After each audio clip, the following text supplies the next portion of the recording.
बिस्मिल्लाहिर्रहमानिर्रहीम। Discover original के मुअज़्ज़ज़ नाज़रीन, अस्सलामु अलैकुम। अब किस नंबर 282 मुलाहिज़ा फरमाएँ।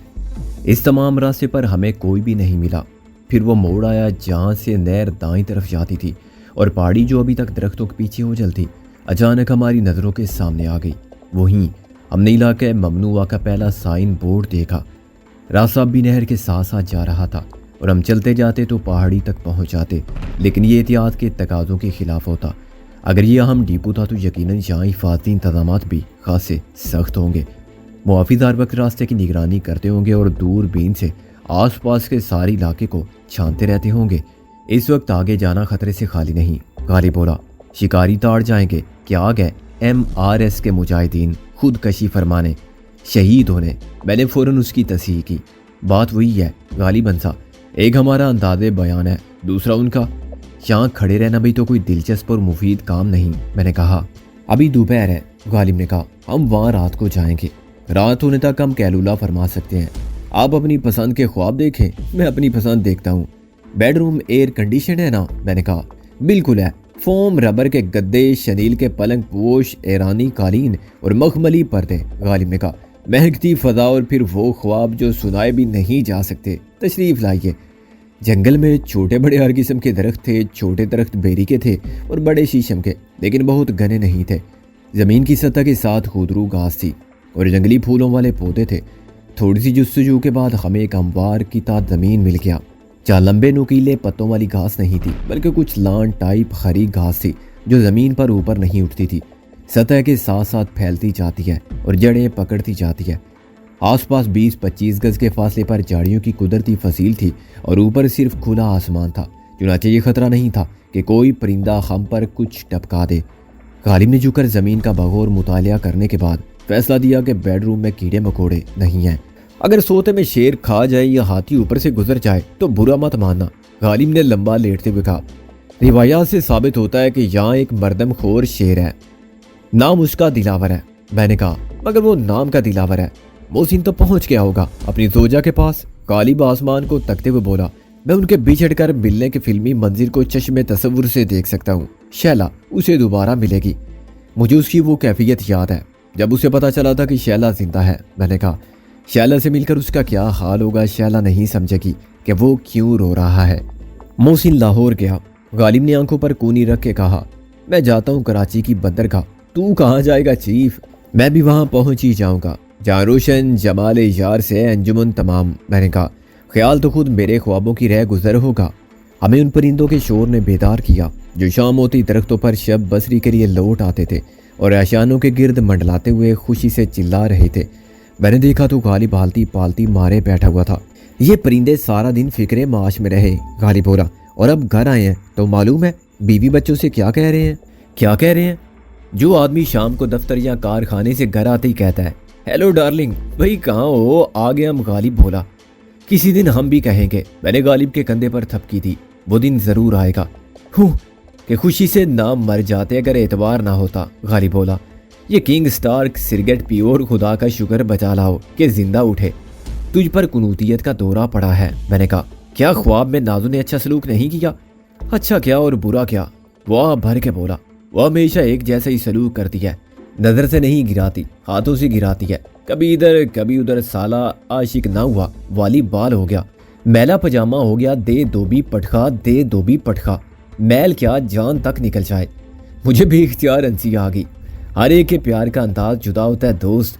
हमने एक बार फिर नहर में डुबकी लगाई और सफ़र के अगले मरहले के लिए तैयार हो गए।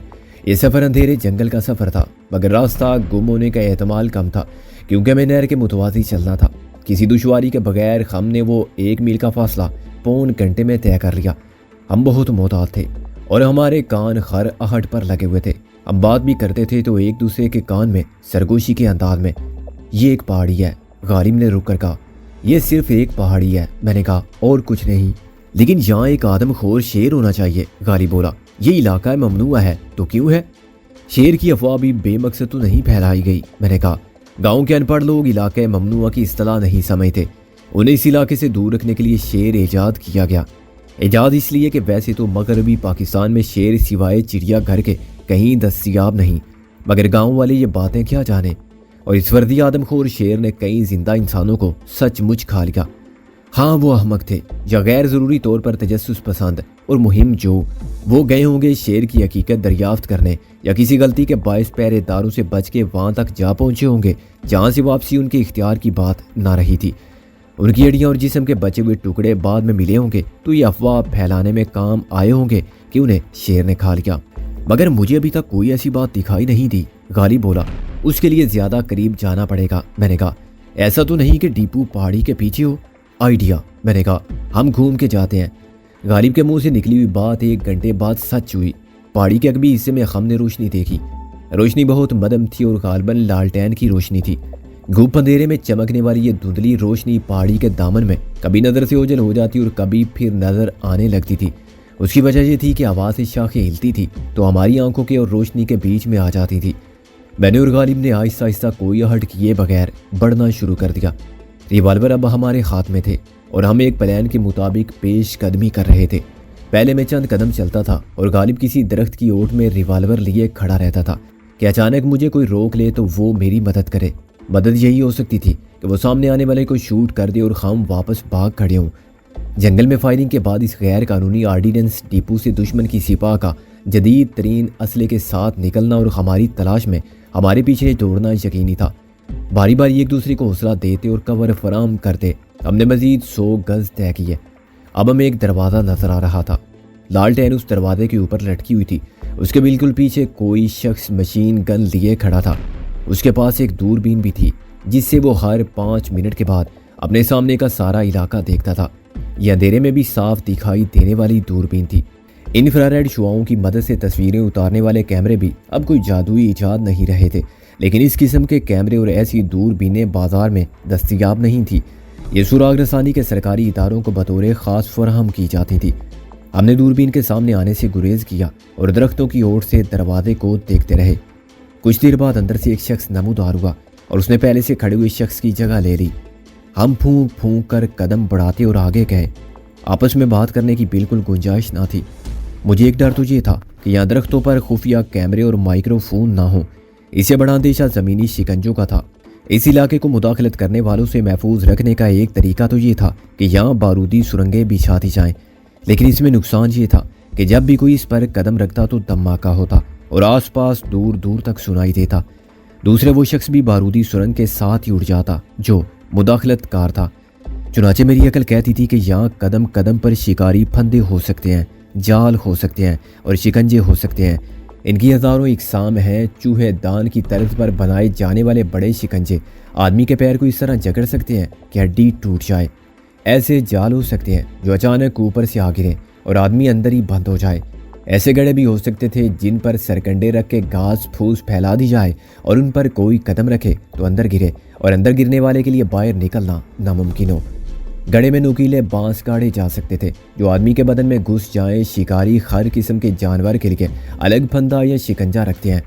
जंगल के अंधेरे में रात के वक्त ये फंदे और शिकंजे नजर आ ही नहीं सकते थे, लेकिन हमारे कदम में एक बार गलत पड़ जाते तो हम गिरफ्तार हो जाते और शिकारी फौरन आ पहुंचते। इन सब बातों को ज़हन में रखते हुए मैंने एक हिफाजती बंदोबस्त किया था। मैंने एक खुश्क टहनी उठाई थी जो टेढ़ी मेढ़ी ज़रूर थी लेकिन 4 फुट लंबी और खासी मजबूत थी। हर कदम आगे बढ़ाने से पहले मैं ज़मीन पर टहनी फेरता था ताकि कोई शिकंजा होगा तो टहनी को पकड़ेगा, मेरे पाँव को नहीं। और सरकंडों की खोखली छत पर घास बिछी हुई होगी तो मैं कदम रखने से बच जाऊंगा। मेरी इस एहतियात को गालिब ने भी पसंद किया, मगर उसे अपने आस पास कोई ऐसी शाख नहीं मिली। अगर वो किसी दरख्त से 4 फुट लंबी और 1 इंच मोटी शाख तोड़ता तो इतनी आवाज़ होती कि अब 50 गज दूर नजर आने वाले मुहाफिज उसे बिजली की कड़क की तरह साफ सुनते। मुझे इस हिफाजती इंतजाम ने पहली बार उस वक्त बचाया जब मैंने एक गड़ा दरियाफ्त किया। गड़े को बहुत होशियारी से कैमोफ्लेज किया गया था और उसकी सतह जंगल की आम सतह नजर आती थी। मैंने डंडी मारी तो मुझे सरकंडों की आवाज़ सुनाई दी। मैंने गालिब को रोक लिया। दरख्त की ओट में रहते हुए मैंने सरकंडों से बनी हुई कच्ची छत पर से घास और पत्ते हटाए। उसका एक किनारा तलाश कर लिया। 10 मिनट की खामोश कोशिश के बाद मुझ पर इंकशाफ हुआ कि वो कोई गड़ा नहीं, एक खंदक है जो 3 फुट चौड़ी है और हमारे दाएं बाएं फैली हुई है। गालवन पहाड़ी के सामने वाले हिस्से के आस पास जहाँ वो दरवाज़ा नजर आ रहा था, कोई किसी सम से भी आता इस खंदक में ज़रूर गिरता। इसे बच के निकलने का सवाल ही नहीं था। 3 फुट चौड़ाई में लंबे से लंबे आदमी का एक कदम पड़ना यकीनी था। गालिब ने शाबाश के अंदाज में मेरे कंधे पर थपकी दी और मैं कोरंश बजा लाया। खंदक को अबूर करने से पहले हमने फिर दरवाजे को देखा।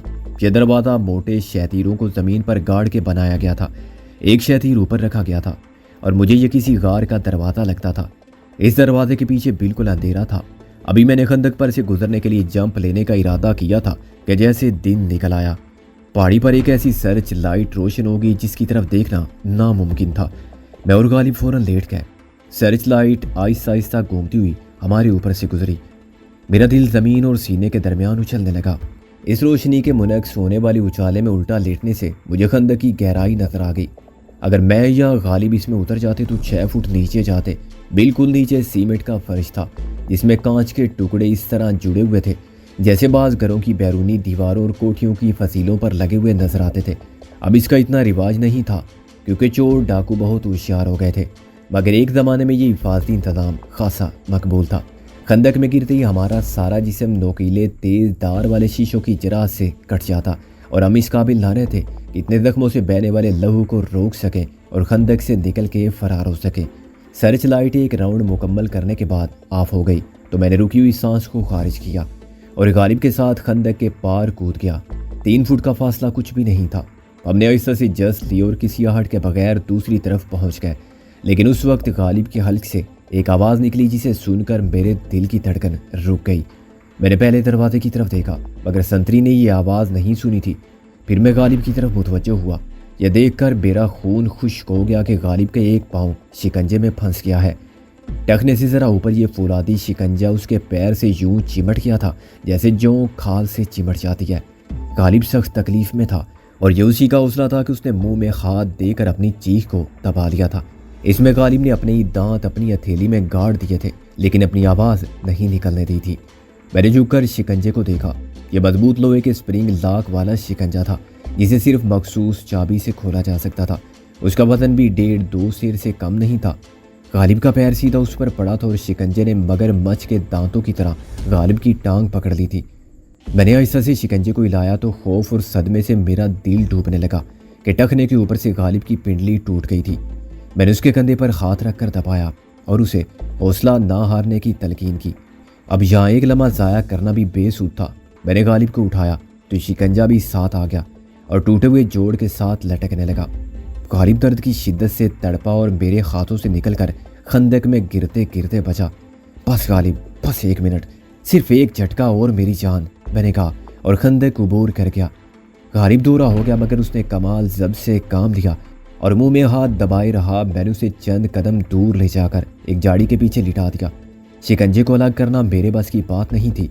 अब मुझे गालिब को उठा के 5 मील वापस जाना था और कोई ऐसा इंतज़ाम करना था कि शिकंजा उसे तकलीफ ना दे और उसकी टूटी हुई टांग को ना हिलाए। कुछ देर सोचने के बाद मैंने अपने गाड़े के पुराने मैले कुर्ते के दामन को नीचे से फाड़ा और एक लंबी पट्टी उतार ली। इधर उधर तलाश करने पर मुझे कोई ऐसी मजबूत लकड़ी ना मिली जिसे मैं इस्तेमाल कर सकता। मजबूरन मैंने उसी लकड़ी को तोड़ा जिसे मैं अभी तक फंदे और शिकंजे दरियाफ्त करने के लिए इस्तेमाल कर रहा था। ये सूखी लकड़ी 1 इंच के करीब मोटी थी। इसमें से 1-1 फुट लंबे 2 टुकड़े तोड़ना कोई मुश्किल काम नहीं था, लेकिन मुझे इस तरह पैदा होने वाली आवाज़ से डर लगता था। मैंने लकड़ी को घुटने के नीचे दबा के मोड़ा। लकड़ी पट से टूट गई और मेरा दिल एक बार फिर तेज़ी से धड़क के रुकने लगा क्योंकि आवाज़ के साथ ही सर्च लाइट फिर रोशन हो गई थी। इससे पहले कि वो बेरहम रोशनी हम तक पहुंचती, मैं भी गालिब के साथ साकत होकर लेट गया। रोशनी झाड़ी के पत्तों की जाली से छीन कर गुजर गई। मैंने दोनों लकड़ी के टुकड़ों को पिंडली के मुतवाज़ी रखा और अपने अंदाज से सीधा रखते हुए पट्टी को कसकर बांधना शुरू कर दिया। ये इब्तदाई तिब्बी इमदाद का असूल था। तिब्बी इमदाद नहीं थी, तामी से गालिब की मुश्किल और मेरा काम आसान होने की तवक्को थी। मैंने दामन के नीचे से एक और पट्टी फाड़ी और उसे भी दोनों लकड़ियों के ऊपर लपेट दिया। मैं दामन से 2 इंच चौड़ाई की पट्टियाँ उतारता गया और लकड़ियों की गिरफ्त सख्त से सख्त होती गई, यहाँ तक कि मैंने हाथ से हिला के देखा तो दरमियान में फंसी हुई टांग का जोड़ नहीं हिला। फिर मैंने कुर्ता उतार दिया और उसके पिछले हिस्से को नीचे से फाड़ना शुरू किया। मैंने एक के बाद एक 4-5 जोड़ी पट्टियाँ फाड़ी और फिर 2-2 पट्टियों को बल देकर एक कर लिया। अब मेरे पास एक खासी मजबूत रस्सी तैयार हो गई थी जो 2 शेर का वजन उठा सकती थी। मैंने उस रस्सी को शिकंजे के एक हल्के से गुजारा और फिर अपनी गर्दन में डाल दिया। پھر میں نے غالب کو یوں اٹھایا کہ شکنجہ بھی ساتھ ہی اٹھ گیا اور اس کا سارا وزن میری گردن نے اٹھایا۔ غالب کی ٹوٹی ہوئی ٹانگ پر شکنجے کی گرفت برقرار تھی، لیکن اس کا وزن کسی طرح بھی ٹانگ کے جوڑ پر نہیں پڑ رہا تھا۔ میں نے غالب کو اٹھا کے چند قدم کا فاصلہ طے کیا تو مجھے اندازہ ہوا کہ رات بھر میں 5 میل کی مسافت طے کرنا کتنا مشکل کام ہوگا۔ مجھے خود کو اس محافظ کی دور بین نظروں سے بھی محفوظ رکھنا تھا جو اندھیرے میں میری نقل و حرکت کو دیکھ سکتی تھی۔ ایک درخت سے دوسرے درخت کی اوٹ میں جاتے ہوئے میں پیچھے مڑ کر دیکھتا تھا، پھر ایک پیر سے آگے کی زمین کو چھو کر اور ٹٹول کر اگلا قدم بڑھاتا تھا۔ غالب کا وزن کندھے پر تھا اور پھندے کا وزن میرے گلے میں یوں جھول رہا تھا کہ جب میں حرکت کرتا تھا تو فولادی شکنجہ میرے سینے پر دم دم لگتا تھا۔ 50 گز کا فاصلہ میں نے کتنی دیر میں طے کیا اس کا مجھے کوئی اندازہ نہیں۔ ہر قدم پل صراط کی مسافت کا ایک حصہ تھا جس میں فنا کا خوف ہر لمحے خم رکاب تھا۔ میں پسینے پسینے ہو رہا تھا۔ یہ جسمانی مشقت سے زیادہ ایک انجانے خوف کا احساس تھا جو میری ریڑھ کی ہڈی میں سنسنی کی سرد لہر دوڑا دیتا تھا۔ کہیں اگلے قدم پر کوئی شکنجہ مجھے شکار نہ کر لے، میں کسی قاتل گڑھے میں نہ گر جاؤں۔ جنگل میں بھیڑیے اور گیدڑ چلا رہے تھے جس سے رات کا سناٹا زیادہ دہشت ناک محسوس ہوتا تھا۔ غالب کا کرانا اب کم ہو گیا تھا۔ میری ترکیب نے اس کے پاؤں کو وقتی طور پر جوڑ کے ہلنے کی تکلیف سے نجات دلا دی تھی۔ جہاں شکنجے نے اپنے آہنی دانت گاڑے تھے وہ جگہ شاید سن ہو گئی تھی۔ مجھے اندازہ تھا کہ اس قسم کی چوٹ کچھ دیر بعد زیادہ تکلیف دیتی ہے جب پٹھے اکڑتے ہیں اور سوجن بڑھتی ہے۔ 2 گھنٹے بعد بھی میں ممنوعہ علاقے ہی میں تھا اور میرا اپنا یہ حال تھا کہ مجھے 5 میل کا فاصلہ 500 میل کے سفر سے زیادہ کٹھن نظر آتا تھا، لیکن میں نے اپنی مایوسی کا اظہار غالب پر نہیں ہونے دیا۔ میں اسے برابر ضبط اور ہمت سے کام لینے کی تلقین کرتا رہا اور اس کا حوصلہ بڑھاتا رہا۔ یار یہ سب مصیبت میری وجہ سے پڑی تجھ پر، وہ بولا۔ کیا چوٹ کا اثر تیرے دماغ پر بھی ہو گیا ہے؟ میں نے برہمی سے کہا۔ تیری جگہ اس شکنجے میں بھی پھنس سکتا تھا۔ پھر بھی یار مجھے شرم آ رہی ہے کہ تیرے لیے بکواس مت کر مرزا غالب، میں نے کہا۔ ایسی غیریت کی باتیں اچھی نہیں لگتی تیرے منہ سے۔ کیا میں اس طرح ٹانگ تڑوا بیٹھتا تو مجھے کوئی نہ اٹھاتا؟ محسن یا استاد ٹیڈی، تو اور میں ہم میں سے کوئی بھی اس پوزیشن میں ہوتا تو دوسرا کیا کرتا؟ بائی بائی اور خدا حافظ کہہ کے چلا جاتا۔ لعنت ہے تیری اس سوچ پر، لعنت ہے میری اس ٹانگ پر۔ ایسا مت کہہ، یہ میرے نزدیک کفر کا کلمہ ہے، میں نے کہا۔ تمام عمر اس ٹانگ نے کہاں کہاں تیرا ساتھ دیا، تجھے کہاں کہاں لے گئی، تیرے وجود کے بوجھ کو اٹھا کے پھرتی رہی۔ یہ جسم خدا کی تخلیق کا وہ شاہکار ہے جس کا ایک پرزہ بھی بے مقصد اور فالتو نہیں۔ تو اس میں نقص نکال کے کفران نعمت کا مرتکب ہوگا۔ تیری یہ ٹانگ بھی اتنی ہی اہم ہے جتنی تیری ایک آنکھ۔ ہاتھ یا پیر کی ایک انگلی پر بھی لعنت نہیں بیچی جا سکتی۔ کوئی ہے جو عام حالات میں ہنسی خوشی کہے کہ لعنت میری اس ٹانگ پر اور اسے کٹوا کے پھینک دے؟ یار واقعی میرا دماغ چل گیا ہے، غالب شرمندہ ہو کے بولا۔ اب زیادہ مت بول، تیری سانس پھول رہی ہے۔ ہم کتنی دور آ گئے ہیں؟ تقریباً علاقے ممنوعہ سے باہر ہیں، میں نے کہا۔ ہاں کچھ دیر پہلے میں نے ایک بورڈ دیکھا تھا، غالب بولا۔ اچھا میں نے نہیں دیکھا، تو اپنے سامنے دیکھ رہا ہے، میری نظر پیچھے سے دونوں جانب دیکھ سکتی ہے، غالب نے کہا۔ تھوڑی دیر رک کر دم لے لے، ابھی بہت دور جانا ہے۔ ہم نے وہاں آدھا گھنٹہ آرام کیا۔ میں ایک درخت کے نیچے دراز ہوتا گیا تو مجھے اپنی سانس کی رفتار بحال کرنے میں 10 منٹ لگے۔ زمین پر چیونٹے رینگ رہے تھے اور درخت کی چھال سے سیدھے میرے جسم پر اترنے لگے تھے۔ وہ بڑے خونی قسم کے چیونٹے تھے۔ ایک نے میری گردن پر کاٹا تو میں اچھل پڑا۔ میں نے اسے نوچ کے الگ کیا تو میری انگلیوں نے خون کی معمولی سی نمی محسوس کی۔ پھر دوسرے نے میرے پیٹ پر کاٹا۔ میں نے اٹھ کر اپنا کرتا اتارا اور جھاڑ کر پہنا۔ کرتا باغے پیچھے سے 1.5-2 فٹ کم ہو گیا تھا اور اس کی لمبائی کوٹ کے برابر رہ گئی تھی۔ ڈھیلے ڈالے اور نامکمل کرتے میں یقیناً میں موسیقہ خیز ہو گیا تھا، لیکن مجھے اپنی ہوئیت قضائی کا احساس ہی نہ تھا۔ درخت سے ذرا ہٹ کے چونٹے نہیں تھے، وہ ایک بل سے نکل کر سیدھے درخت پر جا رہے تھے یا درخت سے اتر کر بل میں داخل ہو رہے تھے۔ میں اس جگہ سے 2 گز دور لیٹ گیا۔ میری نظر اوپر تاروں برے آسمان تک گئی اور بے اختیار میرے لبوں سے ایک دعا نکلی۔ یا اللہ، مجھے آج کی رات دوستی کی لاج رکھنے کا حوصلہ دے۔ اور نہ جانے کیسے مجھے ایک سرگوشی سی سنائی دی۔ میں نے اپنی دعا کے الفاظ سنے۔ یہ 2 پہاڑوں کے درمیان سنائی دینے والی صدائے بازگشت محسوس ہوتی تھی۔ یقیناً غالب نے کچھ نہیں سنا تھا، ورنہ وہ چونکتا۔ یہ میرے دل کا وائمہ تھا یا میری دعا کا سفر تھا جو عرش تک پرواز کر گئی تھی؟ یہ ایک بے غرض دعا تھی، مدد کی التجا تھی یا فریاد تھی؟ میرے دل کو اعتبار آنے لگا کہ اللہ نے میری سن لی ہے۔